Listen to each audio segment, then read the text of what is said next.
कहानी को पूरा समझने के लिए कहानी के पिछले सभी भागों को ज़रूर देखें। उसका लिंक मैं आपको डिस्क्रिप्शन बॉक्स में दे दूंगी और साथ में कमेंट बॉक्स में पिन भी कर दूंगी, तो आप लोग वहां से भी जाकर देख सकते हैं। अगर मेरे द्वारा लाई कहानियाँ आप लोगों को थोड़ा सा भी पसंद आती है तो वीडियो को एक लाइक करना बिल्कुल मत भूलिएगा और कमेंट बॉक्स में अपनी राय भी ज़रूर दीजिएगा। मुझे आप लोगों के कमेंट का इंतज़ार रहेगा। पंक्ति के मुँह से अपने लिए सासू माँ सुनकर सृष्टि हल्का सा मुस्कुराई और बोली, सासू माँ मतलब सास भी और माँ भी, और एक माँ वो होती है जिसमें बच्चे अपने दिल की हर एक बात कह पाएँ, और मुझे तुम्हारे दिल की बात सुननी है। पंक्ति, बताओ मुझे तुम्हारे दिल में क्या है? उसका सवाल सुनकर पंक्ति हैरानी से उसकी तरफ देखने लगी। वहीं दूसरी तरफ प्रांस पंखुड़ी की तरफ देखते हुए बोला, प्लीज़ ना जान, चलो ऊपर रूम में, मैं बहुत अच्छी तरह से जानता हूँ तुम्हारे पेट दर्द अब खत्म हो चुके हैं। पंखुड़ी झट से बोली, नहीं बस थोड़े से बचे हैं। उसका वो थोड़े से बचे हैं सुनकर प्रांस एक बार फिर से हंसने लगा। पंखुड़ी मुस्कुराते हुए बोली, अच्छा चलो ठीक है, आप चलिए, मैं आती हूँ। मुझे सासू माँ से मिलना है, उनसे पूछना है कि उन्हें मेरा डांस कैसा लगा। उसके बाद मैं आपके पास आऊंगी। प्रांस ने उसे घूर कर देखा। सृष्टि अब उसे अपनी सौतन से कम नहीं लग रही थी। इधर सृष्टि सवालिया नजरों से पंक्ति को देख रही थी और पंक्ति भी उसकी बात सुनकर हैरान थी। आज पहली बार उसे किसी से इस तरह का अपनापन मिल रहा था। सृष्टि में उसे सच में अपनी माँ नजर आ रही थी। उसकी आंखों से आंसू बहने लगे थे और उसे रोते हुए देख सृष्टि ने जल्दी से उसका चेहरा अपने हाथों में थामा और बोली, पहले तो रोना बंद करो। अगर अभी फ़िलहाल तुम मुझे कुछ नहीं बताना चाहती हो तो इट्स ओके, लेकिन मुझे तुम्हारी आंखों में ये आंसू नहीं चाहिए। पंक्ति, कल तुम्हारी शादी है। शादी एक लड़की के लिए उसकी ज़िंदगी का सबसे खूबसूरत पल होता है और मैं नहीं चाहती कि इस खूबसूरत पल में तुम मायूस रहो। उसकी बात सुनकर पंक्ति और भी ज़्यादा रोने लगी। उसे इस तरह से रोते हुए देख सृष्टि को डर लगने लगा था। उसे लग रहा था शायद वो पंक्ति के साथ ज़बरदस्ती कर रही है। अगर उसने कोई गलती की भी है तो इसका मतलब ये नहीं कि उसे पूरी ज़िंदगी भर की सज़ा सुना दी जाए। इसलिए उसने जल्दी से पूछा, क्या तुम ये शादी नहीं करना चाहती? उसका सवाल सुनकर पंक्ति एक पल के लिए खामोश हो गई और उसने अपना चेहरा ना में हिलाया। सृष्टि को अब इतना तो कन्फर्म हो गया था कि पंक्ति ये शादी करना चाहती है। अब बस पंक्ति को चुप करवाना था। उसने बहुत प्यार से पूछा, तुम मुझे अपनी माँ मानती हो ना? पंक्ति ने अपना चेहरा हाँ में हिलाया। अगले ही पल सृष्टि हल्का सा मुस्कुराई और उसने पंक्ति को हल्का सा झुकाया और उसका सर अपनी गोद में रख लिया। पंक्ति को इस वक्त कितना सुकून मिला वो ये बयां नहीं कर सकती थी। सिर्फ एक तनिष्क था जो उससे बहुत प्यार करता था, लेकिन तनिष्क से भी वो अपने दिल की बातें कभी नहीं कर पाती थी।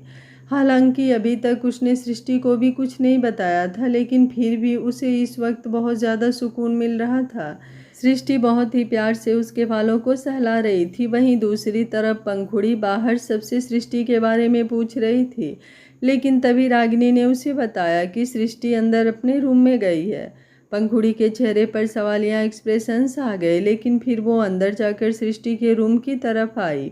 जैसे ही उसने दरवाज़ा खोला उसकी नज़र सीधा सृष्टि पर गई, जिसने पंक्ति को अपनी गोद में लिटाया हुआ था और उसके बालों को सहला रही थी। पंक्ति की आंखें बंद थी, वो बस इस सुकून को महसूस कर रही थी, लेकिन पंखुड़ी की आंखों से आंसू बहने लगे थे। सृष्टि ने भी जब दरवाज़ा खोलने की आवाज़ सुनी तो दरवाजे की तरफ देखा। सामने पंखुड़ी को देखकर वो मुस्कुराई, लेकिन जब उसने पंखुड़ी की आंखों से बहते हुए आंसू देखे तो वो शॉक्ड रह गई। उसे रियलाइज हो चुका था कि पंखुड़ी क्यों रो रही है। वहीं पंखुड़ी रोते हुए आगे की तरफ आई और बोली, यही था आपका प्यार सासू माँ? आपने कहा था कि आप सबसे ज़्यादा प्यार मुझसे करती हैं, लेकिन आपने तो बड़ी जल्दी अपना प्यार किसी और को दे दिया। सृष्टि जल्दी से बोली, ऐसा कुछ नहीं है पंखुड़ी, जैसा तुम समझ रही हो। बेटा मेरी बात सुनो, तुम मेरे पास आओ। पंक्ति जो सृष्टि की गोद में सिर रखकर सो चुकी थी, बाकी तो पता नहीं, लेकिन सृष्टि की बहुओं में एक चीज़ बहुत कॉमन थी, दोनों को नींद बहुत जल्दी आती थी। पंखुड़ी अपना चेहरा नामे हिलाकर बोली, नहीं, मैं आपकी कोई बात नहीं सुनूंगी सासू माँ। यहाँ पर मैं खुश हो रही थी ये सोच सोच कर कि मैं आपसे पूछूंगी कि आपको मेरा डांस कैसा लगा, लेकिन आप तो किसी और के साथ बिजी हैं। सृष्टि जल्दी से बोली, तुम कैसी बातें कर रही हो पंखुड़ी? तुम मुझसे कुछ कहो और मैं ना सुनूं, ऐसा हो सकता है क्या? बेशक से मैं कितनी भी बिजी क्यों ना हूँ, तुम्हारी बात तो मैं सुनूंगी ना, लेकिन तुम मेरे पास तो आओ। ये बोलते हुए सृष्टि ने अपना पैर हल्का सा ऊपर भी उठाया, लेकिन जब उसे महसूस हुआ कि पंक्ति उसकी गोद में सो चुकी है तो वो एक बार फिर से नॉर्मल होकर बैठ गई। पंखुड़ी रोते हुए बोली, मुझे कुछ नहीं सुनना सासू माँ, मुझे कुछ भी नहीं सुनना। ये बोलकर वो जल्दी से रूम से भाग गई और सीधा अपने रूम में चली गई। वहीं प्रांस जो अंदर की तरफ आ रहा था, जब उसने पंखुड़ी को रोते हुए सृष्टि के रूम से निकलते हुए देखा तो वो हैरान रह गया। सृष्टि के पास जाने के बाद भी पंखुड़ी रोने लगे, ऐसा होना पॉसिबल तो नहीं था, लेकिन फिलहाल उसके पास इतना वक्त नहीं था कि वो सृष्टि के पूछ सके कि उसकी बेवकूफ़ बीबी रो क्यों रही है। वो सीधा सीढ़ियाँ चढ़ते हुए अपने रूम की तरफ चला गया। वहीं सृष्टि ने अपने माथे पर अपना हाथ रख लिया। पंखुड़ी का नाराज होना मतलब तूफान आना, और अब ये तूफान कब शांत होगा, कैसे शांत होगा, ये कोई नहीं जानता था। लेकिन अब उसने पंक्ति की तरफ देखा जो आराम से उसकी गोद में सोई हुई थी। उसने बड़े ही प्यार से उसका सर अपनी गोद से हटाया और फिर अच्छे से तकिए पर रख दिया। उसने उसके सर को बड़े ही प्यार से सहलाया और फिर उस पर ब्लैंकेट उड़ाकर रूम से बाहर निकल गई। बाहर आकर उसकी नज़रें पंखुड़ी को ढूंढ रही थी, तभी उसे बाहर रागिनी हंसती हुई दिखाई दी। उसे यूं हंसते हुए देख सृष्टि की आईब्रो ऊपर की तरफ उठ गई। वो जल्दी से रागिनी के पास आई और बोली, क्या हुआ, तुम ऐसे शैतानों की तरह हंस क्यों रही हो? खैर, तुम्हें जो करना है तुम करो, पहले तो मुझे तुम ये बताओ कि पंखुड़ी कहाँ पर है? वो मुझसे नाराज हो गई है, मुझे उसे मनाना है। वो बेवकूफ़ सी मुझे पंक्ति के साथ देखकर ना जाने क्या क्या सोचे जा रही है। रागिनी हंसते हुए बोली, तुम्हारी पंखुड़ी की वजह से ही हंस रही हूँ। सृष्टि गुस्से से बोली, तुम पागल हो गई हो क्या? वो रो रही थी और तुम हंस रही हो? रागिनी मुस्कुराई और बोली, वो रो रही थी, लेकिन अब उसका रोना बंद हो गया होगा, क्योंकि वो रोते रोते अपने रूम में गई है और उसके पीछे पीछे ही तुम्हारा बेटा भी गया है उसे चुप करवाने के लिए। और सुना है प्रांस ने अपने रूम में कुछ खास इंतज़ाम करवा रखे हैं। बाकी मुझे तुमसे कुछ कहने की ज़रूरत नहीं है, लेकिन फिर भी अगर तुम कोशिश करना चाहती हो तो मोस्ट वेलकम। सृष्टि गुस्से से बोली, स्टॉप इट, मुझे लगता है मुझे हार्दिक को कॉल करना पड़ेगा, तुम्हारा ठरकीपना बढ़ता जा रहा है। ये बोलकर वो मुंह बनाते हुए बाहर की तरफ चली गई। रागिनी बड़े ही दिलकश अंदाज में बोली, काश तुम्हारे बेटे के कमरे की कोई विंडो होती जहाँ से मैं वो खूबसूरत नज़ारा देखती। उफ, रोमांस करते हुए दोनों कितने प्यारे लग रहे होंगे, ऐसा लग रहा होगा दो पंछी आपस में फड़फड़ा रहे हैं। ये बोलकर वो हंसने लगी। वहीं दूसरी तरफ पंखुड़ी रोते हुए अपने रूम में पहुंची तो सीधा बेड पर जाकर लेट गई। उसने एक नज़र घुमाकर रूम को देखा भी नहीं, जबकि प्रांस ने पूरे रूम में बहुत ही ज़्यादा खूबसूरत डेकोरेशन करवाई थी। नीचे येलो, रेड, वाइट कलर के फ्लावर्स बिछे हुए थे, साथ में खूबसूरत सेंटेंट कैंडल्स, और पूरा बेड भी फूलों से भरा हुआ था, जैसे वो आज बहुत ज़्यादा रोमांटिक मूड में हो। लेकिन फिलहाल तो पंखुड़ी का ध्यान पूरा रोने पर था। तभी रूम का दरवाज़ा खुला और प्रांस अंदर की तरफ आया। जब उसने पंखुड़ी को यूं रोते हुए देखा तो एक पल के लिए उसका दिल भी धक रह गया। उसने पंखुड़ी के पास जाकर उसकी पीठ पर अपना हाथ रखा और बड़े ही प्यार से बोला, क्या हुआ रोस्पिटल, तुम रो क्यों रही हो बच्चा? तुम तो अपनी सासू माँ के रूम में गई थी ना, तो ऐसा क्या हुआ जो तुम रोते हुए उनके कमरे से बाहर आई? क्या उन्होंने तुमसे कुछ कहा? उसके सवाल सुनकर पंखुड़ी झट से ऊपर की तरफ उठी और गुस्से से बोली, सासू माँ से मुझे बात नहीं करनी। प्रांस ने हैरानी से पूछा, लेकिन क्या हुआ रोस्पिटल, मुझे बताओ तो सही। पंखुड़ी नाक सिकोड़ कर बोली, सासू माँ झूठी हैं, उन्होंने मुझसे कहा था कि वो अपने सब बच्चों में से सबसे ज़्यादा प्यार मुझे करती हैं। मैंने उनसे ज़बरदस्ती कुछ नहीं बुलवाया था, उन्होंने खुद से कहा था। लेकिन अब वो पंक्ति को प्यार कर रही थी, जैसे वो मुझे अपनी गोद में सुलाती हैं वैसे ही वो पंक्ति को अपनी गोद में सुला रही थी। आप ही बताओ भला, ये कोई बात हुई क्या? अभी तो पंक्ति हमारे घर में आई भी नहीं और उसने मेरी जगह ले ली। उसने मेरी सासू माँ को मुझसे छीन लिया। प्रांस उसकी बातें सुनते हुए मुस्कुराया, हालांकि अंदर ही अंदर उसे वाइब आ रही थी, ज़रूर पंखुड़ी किसी बेफजूल बात पर रो रही होगी। उसने प्यार से पंखुड़ी के गाल पर अपना हाथ रखा और बोला, तो क्या हुआ, तुम्हारी सासू माँ तुमसे प्यार नहीं करती तो इसमें इतना रोने की क्या बात है? मैं हूं ना तुम्हारे लिए, मैं तो तुमसे बहुत सारा प्यार करता हूँ ना। पंखुड़ी झट से बोली। लेकिन मुझे सासू माँ का प्यार भी चाहिए, वो किसी और से प्यार नहीं कर सकती। प्रांस हल्का सा मुस्कुराया, लेकिन एक पल के लिए वो बिल्कुल शांत हो गया। पंखुड़ू की सासू माँ उसे टफ कंपटीशन दे रही थी।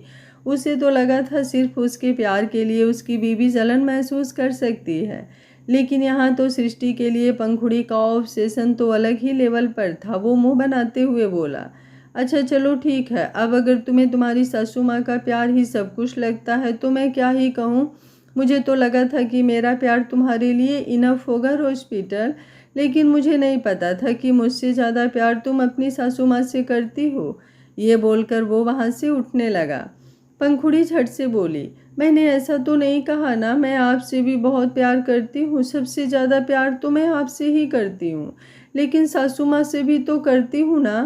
प्रांस उसके बिल्कुल करीब हुआ और बड़े ही प्यार से बोला, तो फिर कुछ पलों के लिए तुम अपनी सासू माँ को भूल जाओ ना हॉस्पिटल, सिर्फ और सिर्फ मुझे फील करो, मेरा प्यार फील करो। उसकी बात सुनते हुए पंखुड़ी का दिल धक धक करने लगा था। प्रांस के इस तरह से नज़दीक आने पर वो सच में सृष्टि के बारे में तो सब कुछ भूलती जा रही थी। प्रांस ने उसकी गर्दन पर अपना हाथ रखा और फिर धीरे धीरे उसे नीचे की तरफ झुकाने लगा। पंखुड़ी पूरी तरह से बेड पर लेट गई तो प्रांस उसकी गर्दन पर झुककर उसकी गर्दन को बहुत ही सॉफ्टली किस करने लगा। पंखुड़ी भी पूरी तरह से मदहोश हो चुकी थी, वो तो जैसे किसी दूसरी दुनिया में पहुंच चुकी थी। प्रांस अचानक ही उसके ऊपर से हटा और फिर बिल्कुल उसकी बगल में लेट गया। पंखुड़ी ने अपनी आंखें खोलकर उसकी तरफ देखा। प्रांस ने अपने हाथ से उसे अपने पास आने का इशारा किया तो पंखुड़ी बिस्तर से उठकर उसके ऊपर झुकी। इस वक्त उसके पूरे बाल उसकी कमर पर बिखरे हुए थे और उसका गोरा बदन, लंबी सुराहीदार गर्दन प्रांस की जान निकालने में लगी हुई थी। प्रांस ने अपना हाथ उसकी पीठ पर रखा और बोला, क्या तुम मुझे प्यार नहीं करोगी रोज पीटर? उसका इतना कहना और पंखुड़ी ने उसके कुर्ते के बटन खोलने शुरू कर दिए, लेकिन पंखुड़ी उस कुर्ते को निकाल नहीं सकती थी, इसलिए प्रांस ने खुद ही उस कुर्ते को अपने बदन से अलग कर दिया। पंखुड़ी के सामने अब प्रांस की चेस्ट थी, जो वैसे ही उसकी हालत ख़राब करती थी, और फिलहाल तो उसकी हालत पहले ही बहुत ज़्यादा ख़राब थी। उसने प्रांस की चेस्ट पर अपने हाथ रखे तो प्रांस ने अपना हाथ उसके बालों में कस दिया। पंखुड़ी ने आज सुबह भी उसे यूं ही किस किया था, तब तो प्रांस कुछ रिएक्ट नहीं कर पाया, लेकिन अब उसका रिएक्शन निकल रहा था। पंखुड़ी जिस तरह से उसे चूम रही थी, प्रांस की सांसें भी थोड़ी गहरी हो गई थी। कुछ देर बाद पंखुड़ी ने अपना चेहरा बिल्कुल प्रांस के चेहरे पर झुकाया और उसे हसरत भरी निगाहों से देखने लगा। उसने प्रांस के होठों की तरफ देखते हुए अपने होठों को हल्का सा अपने दांतों में दबाया और अगले ही पल प्रांस ने अपना हाथ ऊपर की तरफ किया, जहां पर उसने हल्दी से भरा हुआ बाउल रखा था, और अब उसने उसमें से बहुत सारी हल्दी अपने हाथ में लेकर पंखुड़ी की पीठ पर अपना हाथ दोबारा रख दिया। पंखुड़ी को जैसे ही वो ठंडी ठंडी हल्दी अपनी पीठ पर महसूस हुई, एक पल के लिए वो बिल्कुल फ्रीज हो गई। वहीं प्रांस का हाथ लगातार उसकी पीठ पर चल रहा था, जिसकी वजह से वो सारी हल्दी उसकी पीठ पर फैल चुकी थी। और अब प्रांस ने उसे बिस्तर पर नीचे की तरफ लिटाया और एक बार फिर से अपने हाथों में हल्दी भर ली।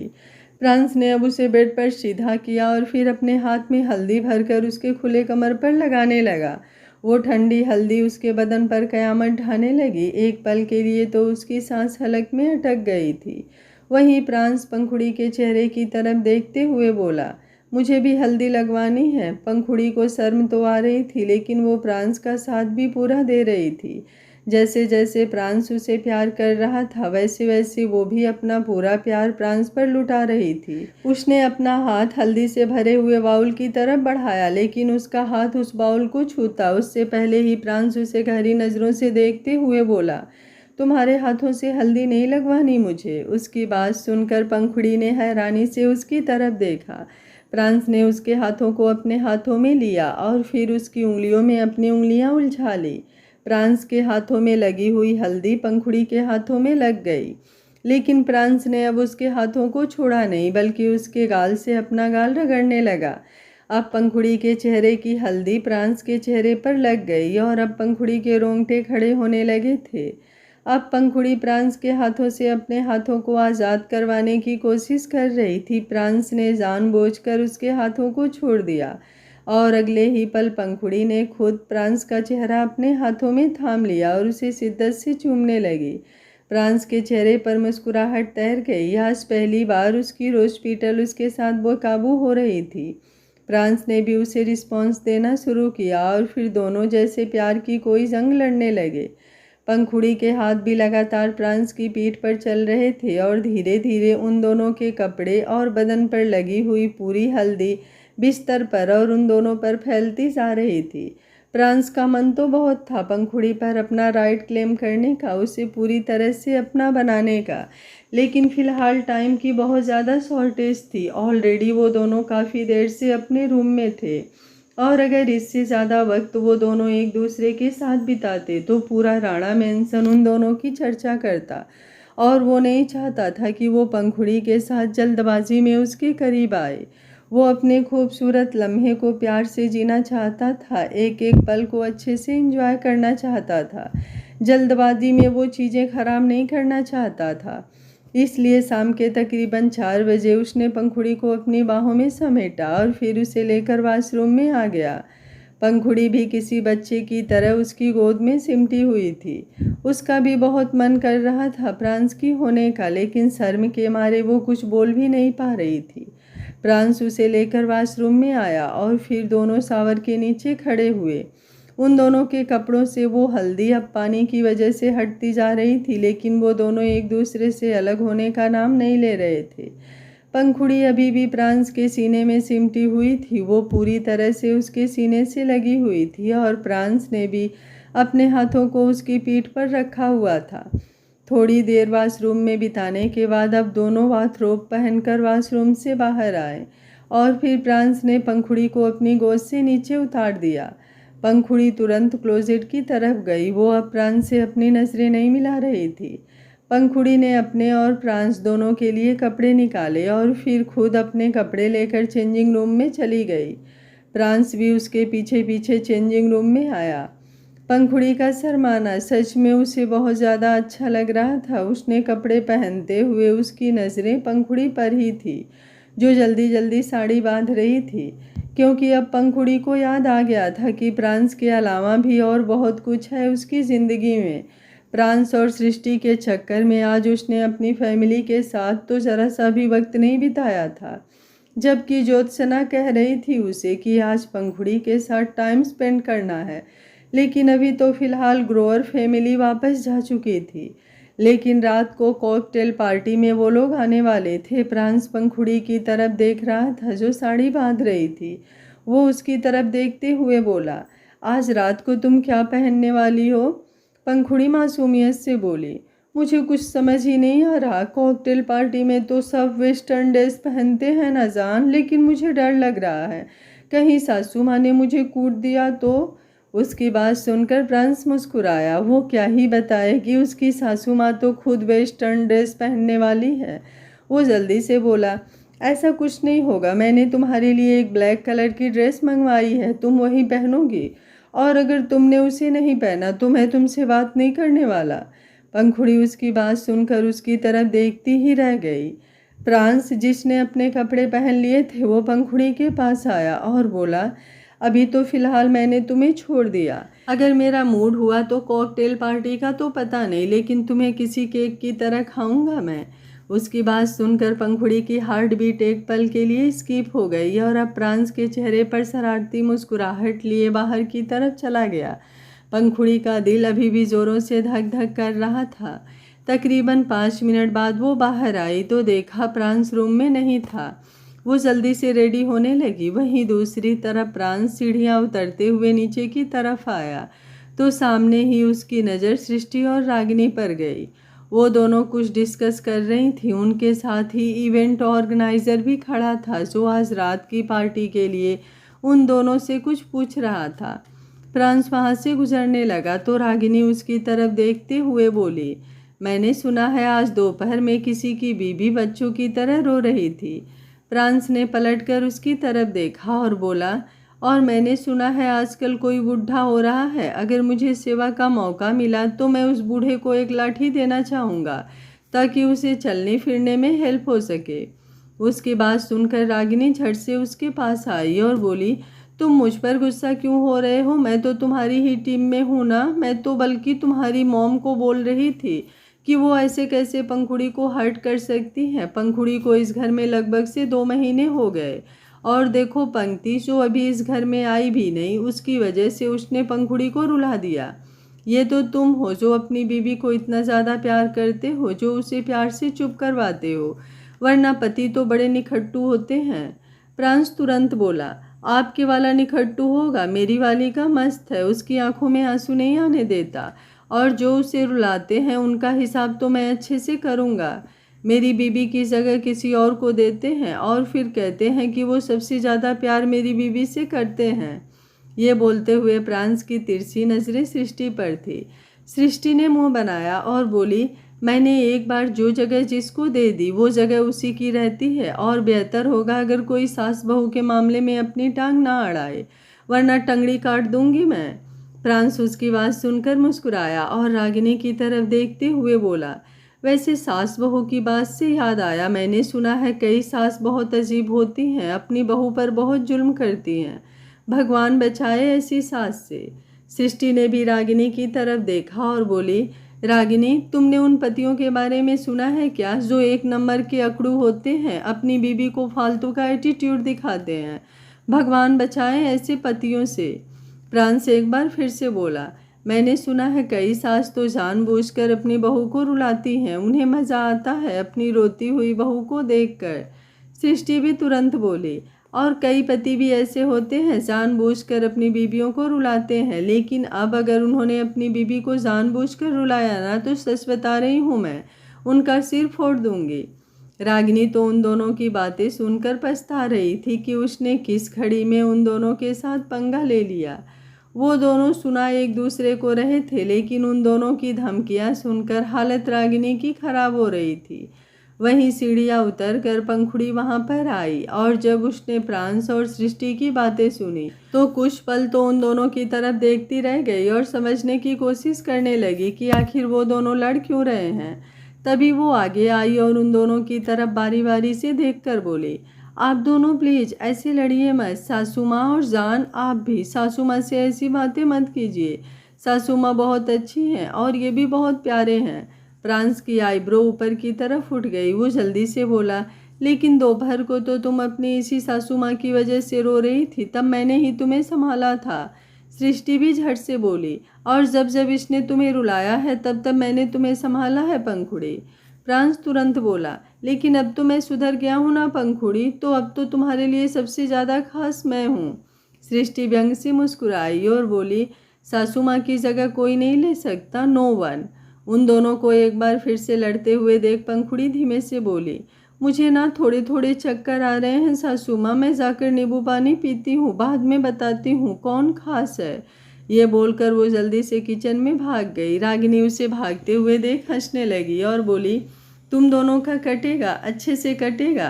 प्रांस ने गुस्से से मुंह बनाया। सृष्टि के चेहरे पर मुस्कुराहट थी, लेकिन जल्दी ही उसने उस मुस्कुराहट को छुपा लिया।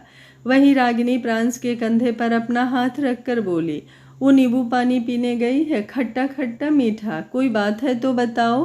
प्रांस ने तुरंत अपना कंधा नीचे झटकाया और बोला, ऐसा कुछ भी नहीं है, आपका दिमाग कुछ ज़्यादा ही चलता है, बेहतर होगा अगर इसे थोड़ा ठिकाने पर रखो, और हाँ जब होगा ना तो मैं खुद बताऊंगा आपको कि हाँ अब है।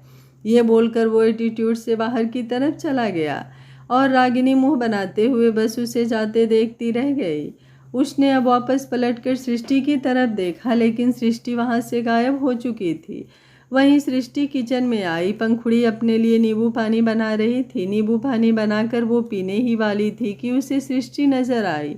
वो जल्दी से सृष्टि के पास आई और उसकी तरफ गिलास बढ़ाकर बोली, आप पियेंगी क्या सासू माँ? सृष्टि ने उसके हाथ में पकड़े हुए गिलास की तरफ देखा और फिर तुरंत अपना चेहरा दूसरी तरफ घुमा लिया। पंखुड़ी हैरान रह गई। वो मासूमियत से बोली, आप मुझसे नाराज हैं क्या सासू माँ? सृष्टि चुपचाप आगे की तरफ बढ़ गई और काउंटर पर खड़ी अपना काम करने लगी। पंखुड़ी अब एक बार फिर से उसके पास आई और बोली, बताइए ना सासू माँ, आप मुझसे नाराज हैं क्या? नाराज तो मुझे आपसे होना चाहिए। आप पंक्ति को अपनी गोद में सुला रही थी, लेकिन मैं तो आपसे नाराज नहीं हूँ ना, फिर आप मुझसे क्यों नाराज हो रही हैं? आप प्लीज़ मुझसे नाराज मत होइए ना। अच्छा, अब अगर इनके बीच और आपके बीच लड़ाई होगी ना तो मैं आपका साथ दूंगी। अब तो मान जाइए। उसकी बात सुनकर अब सृष्टि ने नज़रें उठाकर उसकी तरफ देखा। पंखुड़ी ने अपने कान को अपने हाथ में पकड़ा हुआ था। उसकी मासूमियत पर सृष्टि मुस्कुराई और फिर अगले ही पल उसने पंखुड़ी के गाल पर अपना हाथ रखकर उसके माथे को चूम लिया। पंखुड़ी के चेहरे पर मुस्कुराहट तैर गई। इधर राणा मेंशन में कॉकटेल पार्टी का इंतजाम किया गया था। तनिष्क और मिसेस जिंदल एक गाड़ी में थे और पंक्ति रीवा के साथ उसकी गाड़ी में थी। रीवा ने उसके हाथ में एक लेटर पकड़ाया हुआ था जो पंक्ति पढ़ रही थी। आज उसे पंखुड़ी को जो डायलॉग बोलने थे वो सारे डायलॉग उस लेटर में लिखे हुए थे। रीवा उसकी तरफ देखते हुए बोली, पिछली बार तुमने अपना काम ढंग से नहीं किया, क्योंकि अगर तुमने अपना काम ढंग से किया होता तो मुझे कुछ तो रिजल्ट देखने को मिलता, लेकिन जो रिजल्ट मैं देखना चाहती थी वो मुझे दूर दूर तक नहीं नज़र आया। इसलिए आज एक मौका और दे रही हूँ तुम्हें, ये सारे डायलॉग अच्छे से डिलीवर करना, वरना तुम जानती हो क्या करूँगी मैं। उसकी बात सुनकर पंक्ति कुछ बोल ही नहीं पाई, बस उसने अपना सर हाँ में हिला दिया। जिसकी आंखों से आंसू भी बह रहे थे। रीवा इरिटेट होते हुए बोली, एक तो तुम रोती बहुत हो, आई जस्ट हेट दिस। मतलब तुम लोगों के पास रोने के अलावा और कोई काम नहीं होता? Bloody emotional fool. ये बोलते हुए उसने अपनी गाड़ी की स्पीड थोड़ा तेज़ की। तकरीबन 10 मिनट में वो लोग राणा मेंशन पहुँचे और रीवा पंक्ति के साथ गाड़ी से बाहर निकली। पंक्ति ने इस वक्त वाइट कलर की फुल लेंथ ड्रेस पहनी हुई थी जो ऑफ शोल्डर थी और उसके गोरे कंधे साफ दिखाई दे रहे थे। वो क्यूट तो हमेशा ही लगती थी, लेकिन आज पहली बार उसने ये बोल्ड लुक कैरी किया था। वो तो ये ड्रेस पहनना भी नहीं चाहती थी, लेकिन रीवा ने ज़बरदस्ती ये ड्रेस उसे पहनाई थी ताकि अगर आश्रय का कहीं से इस शादी से इनकार करने का मूड हो तो भी वो पंक्ति की खूबसूरती उसे अपने कंट्रोल में कर ले। वहीं दूसरी तरफ पंखुस का रूम, पंखुड़ी चेंजिंग रूम में थी और आईने के सामने खड़ी थी। वो रेडी तो हो चुकी थी, लेकिन उसकी हिम्मत नहीं हो रही थी चेंजिंग रूम से बाहर निकलने की। प्रांस ने उसे ऑफ शोल्डर ड्रेस दिलवाई थी जो ब्लैक कलर की थी। टमी के पास हल्का सा कट लगा हुआ था, जिसकी वजह से उसका टमी भी थोड़ा सा नज़र आ रहा था और साइड में स्लिट भी था। वो ड्रेस बहुत ज़्यादा बोल्ड थी। पंखुड़ी को तो समझ नहीं आ रहा था कि जो इंसान उसे ब्लाउज भी लंबे लंबे पहनने को बोलता है वो उसे ऐसी ड्रेस कैसे पहनने के लिए बोल सकता है। तभी प्रांस अंदर की तरफ आया। उसने खुद इस वक्त ब्लैक कलर की शर्ट डेनिम जींस के साथ पहनी हुई थी। रफ जींस और शर्ट के ऊपरी 3 बटन खुले हुए वो खुद इस वक्त कयामत ढा रहा था। अंदर आते ही उसकी नज़रें पंखुड़ी को ढूंढने लगी। वो देखना चाहता था कि उसकी बीवी उस बोल्ड ड्रेस में कैसी लग रही होगी, लेकिन जब उसने पंखुड़ी को कमरे में कहीं नहीं देखा तो वो वहाँ से जाने लगा। लेकिन तभी उसे चेंजिंग रूम से पंखुड़ी की आवाज़ आई जो खुद से ही बातें कर रही थी। वो खुद से बातें करते हुए बोल रही थी, अगर जान ने मुझे इस ड्रेस में देखा तो कहीं वो मुझे कूट तो नहीं देंगे ना?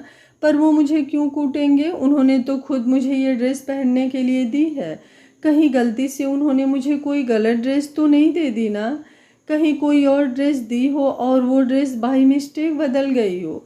वो ऐसी ड्रेस तो मुझे कभी नहीं पहनने दे सकते। ये बोलते हुए वो खुद को आईने में से देख रही थी।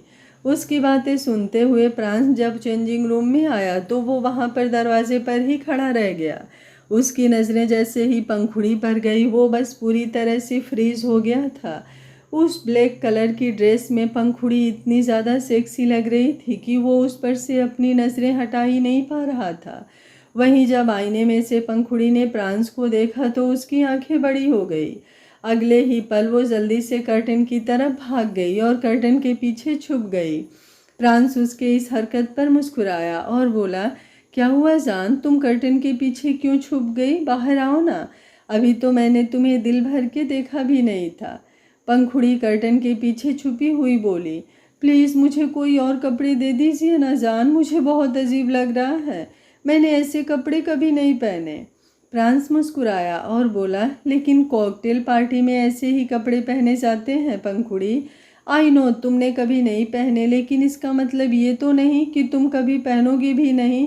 जब हम हनीमून पर जाएंगे तब मैं तुम्हें इससे भी ज़्यादा बोल्ड कपड़े पहनाने वाला हूँ। तो क्या तुम वो कपड़े नहीं पहनोगी? उसकी बात सुनकर पंखुड़ी हैरान रह गई।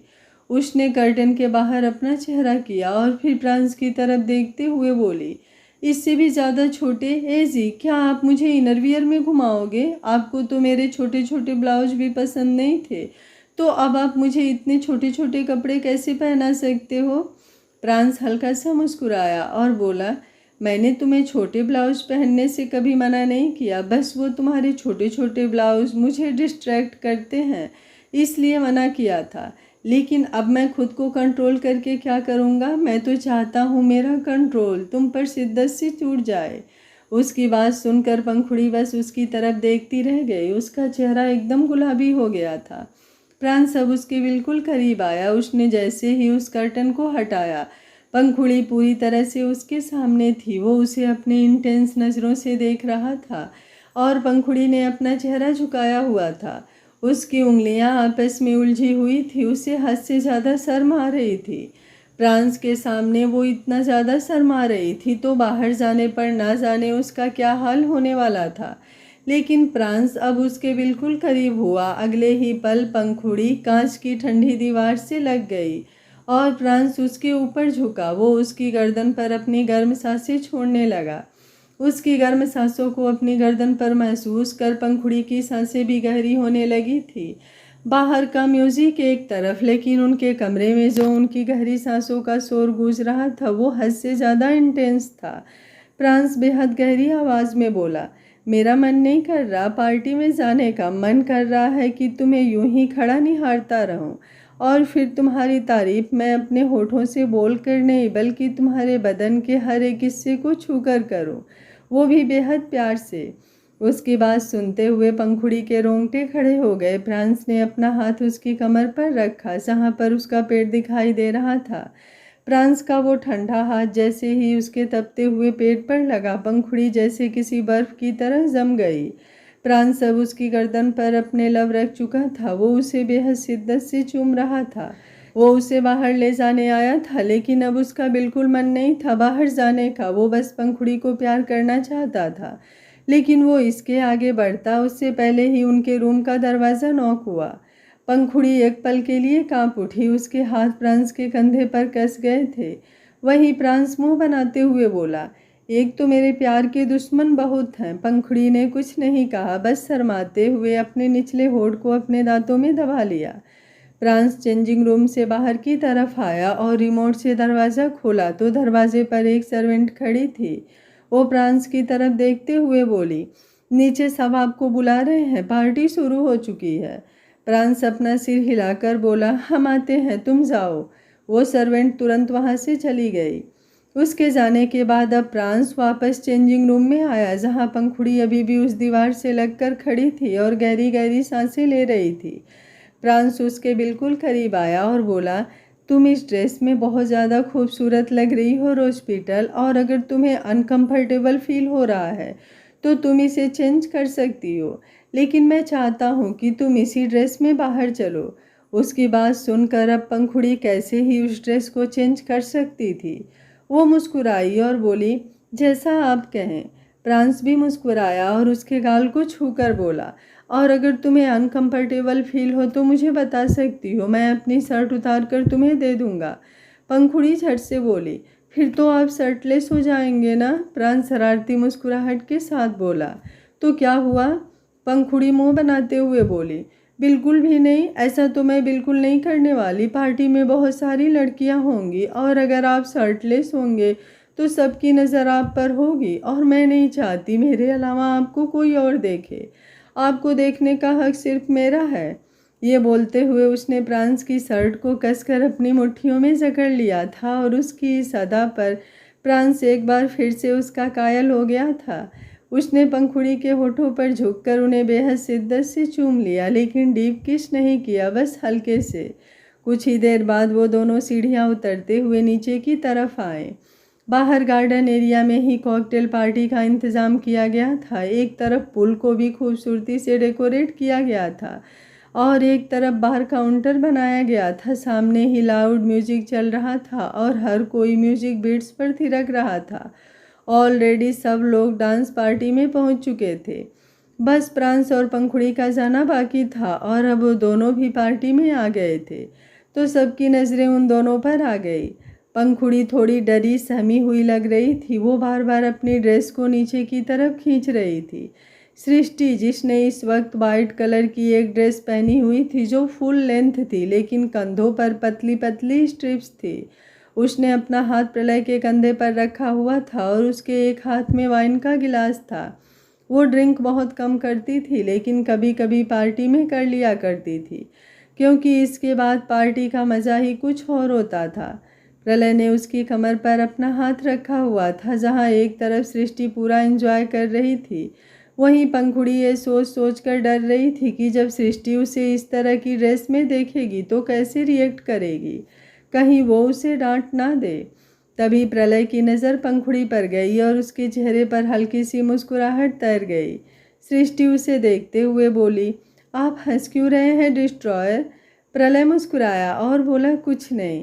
एक पल के लिए ऐसा लगा जैसे मैंने उस सृष्टि को देख लिया हो जो आज से 27-28 साल पहले मेरी लाइफ में आई थी। सृष्टि मुँह बनाते हुए बोली, वाट रबे, 27-28 साल पहले मैं ऐसी तो बिल्कुल भी नहीं थी। ये बोलते हुए उसने खुद की तरफ ही देखा, बिकॉज जब वो प्रलय से मिली थी तो वो हद से ज़्यादा डरी सहमी रहती थी।